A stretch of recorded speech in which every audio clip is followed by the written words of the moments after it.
വിദ്വേഷ പരാമർശം നടത്തിയ ജസ്റ്റിസ് എസ്.കെ. യാദവിനെ ഇംപീച്ച് ചെയ്യണമെന്നാവശ്യപ്പെട്ട് നോട്ടീസ്. ഇന്ത്യ സഖ്യത്തിലെ എംപിമാരാണ് രാജ്യസഭാ സെക്രട്ടറി ജനറലിന് നോട്ടീസ് നൽകിയത്.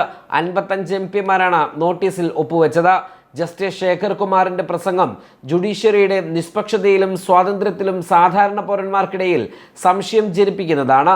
പ്രസംഗത്തിന് വലിയ പ്രചാരണം ലഭിച്ച സാഹചര്യത്തിൽ അടിയന്തരമായ നടപടി അനിവാര്യമാണെന്നും പരാതിയിൽ പറയുന്നു.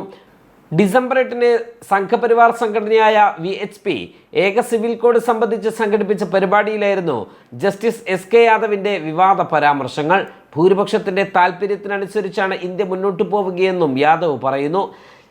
ഇത് ഹിന്ദുസ്ഥാനാണെന്ന് പറയാൻ എനിക്ക് മടിയില്ല. ഭൂരിപക്ഷത്തിന്റെ ആഗ്രഹപ്രകാരമായിരിക്കണം ഹിന്ദുസ്ഥാനിൽ കാര്യങ്ങൾ നടക്കേണ്ടത്.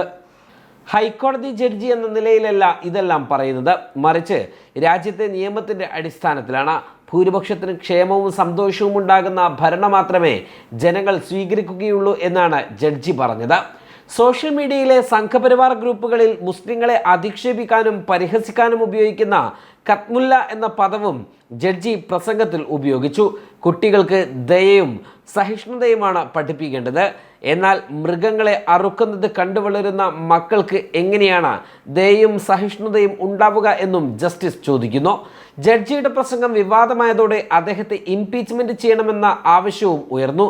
The campaign for judicial accountability and reforms justice യാദവിനെതിരെ നടപടി ആവശ്യപ്പെട്ട് സുപ്രീം കോടതി ചീഫ് ജസ്റ്റിസിന് പരാതി നൽകുകയും ചെയ്തിരുന്നു. ജസ്റ്റിസ് എസ്.കെ. യാദവിനെ ഇംപീച്ച് ചെയ്യുന്നതിനായി പാർലമെന്റിൽ പ്രമേയം കൊണ്ടുവരുമെന്ന് ശ്രീനഗർ MP റൂഹുല്ല മെഹദി എക്സിൽ കുറിച്ചു.